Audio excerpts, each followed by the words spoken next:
بسم اللہ الرحمن الرحیم۔ امام علی علیہ السلام نے فرمایا،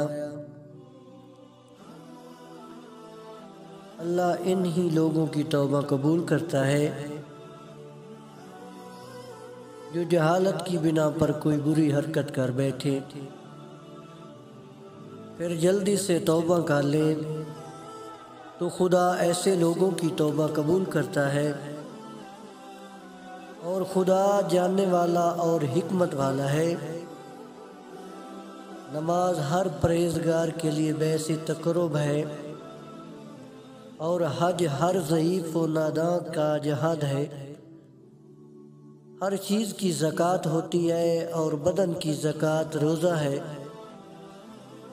عورت کا جہاد شوہر سے حسن معاشرت ہے۔ صدقہ کے ذریعے روزی طلب کرو،